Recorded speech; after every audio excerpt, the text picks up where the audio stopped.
And he said to them, "Truly I tell you, there are some standing here who will not taste death until they see that the kingdom of God has come with power." 6 days later, Jesus took with him Peter and James and John, and led them up a high mountain apart, by themselves. And he was transfigured before them, and his clothes became dazzling white, such as no one on earth could bleach them. And there appeared to them Elijah with Moses, who were talking with Jesus. Then Peter said to Jesus, "Rabbi, it is good for us to be here. Let us make 3 dwellings, one for you, one for Moses, and one for Elijah." He did not know what to say, for they were terrified. Then a cloud overshadowed them, and from the cloud there came a voice. "This is my Son, the Beloved. Listen to him." Suddenly, when they looked around, they saw no one with them any more, but only Jesus.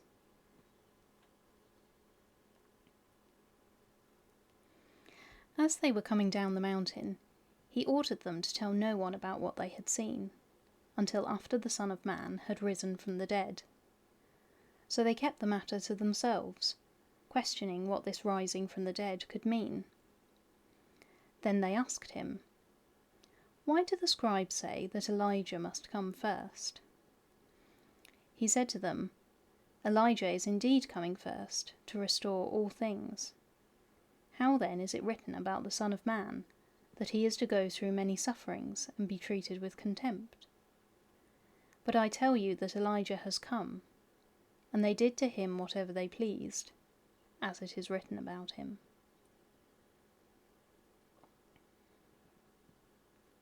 When they came to the disciples, they saw a great crowd around them, and some scribes arguing with them.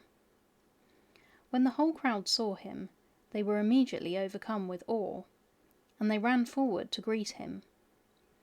He asked them, "What are you arguing about with them?" Someone from the crowd answered him, "Teacher, I brought you my son. He has a spirit that makes him unable to speak, and whenever it seizes him, it dashes him down, and he foams and grinds his teeth and becomes rigid. And I asked your disciples to cast it out, but they could not do so." He answered them, "You faithless generation, how much longer must I be among you? How much longer must I put up with you? Bring him to me." And they brought the boy to him. When the spirit saw him, immediately it threw the boy into convulsions, and he fell on the ground and rolled about, foaming at the mouth. Jesus asked the father, "How long has this been happening to him?" And he said, "From childhood. It has often cast him into the fire and into the water to destroy him. But if you are able to do anything, have pity on us and help us." Jesus said to him, "If you are able, all things can be done for the one who believes." Immediately the father of the child cried out, "I believe, help my unbelief."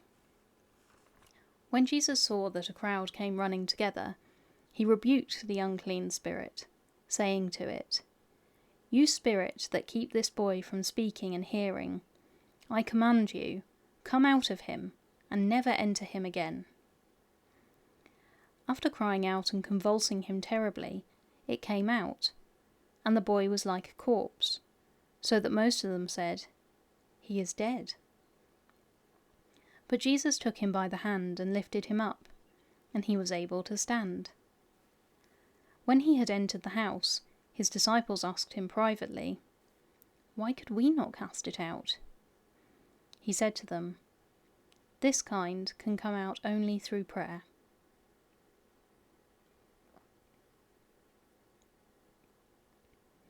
They went on from there and passed through Galilee. He did not want anyone to know it, for he was teaching his disciples, saying to them, "The Son of Man is to be betrayed into human hands, and they will kill him. and 3 days after being killed, he will rise again." But they did not understand what he was saying, and were afraid to ask him.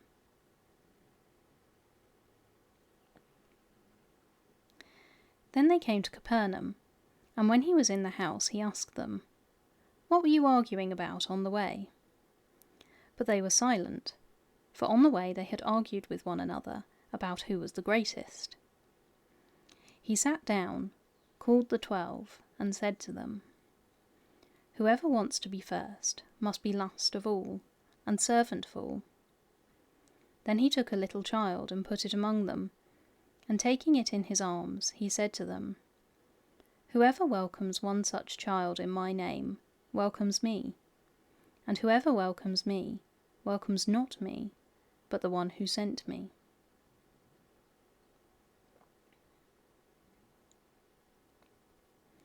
John said to him, "Teacher, we saw someone casting out demons in your name, and we tried to stop him, because he was not following us."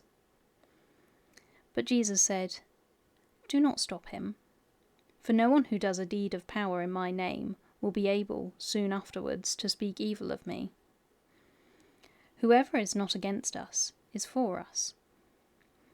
For truly I tell you, whoever gives you a cup of water to drink because you bear the name of Christ will by no means lose the reward."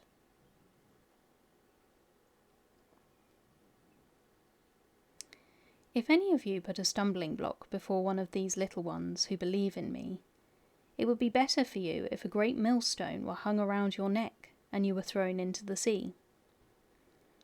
If your hand causes you to stumble, cut it off. It is better for you to enter life maimed than to have 2 hands and go to hell, to the unquenchable fire. And if your foot causes you to stumble, cut it off. It is better for you to enter life lame than to have 2 feet and to be thrown into hell. And if your eye causes you to stumble, tear it out. It is better for you to enter the kingdom of God with 1 eye than to have 2 eyes and to be thrown into hell, where their worm never dies and the fire is never quenched. For everyone will be salted with fire. Salt is good, but if salt has lost its saltiness, how can you season it? Have salt in yourselves, and be at peace with one another."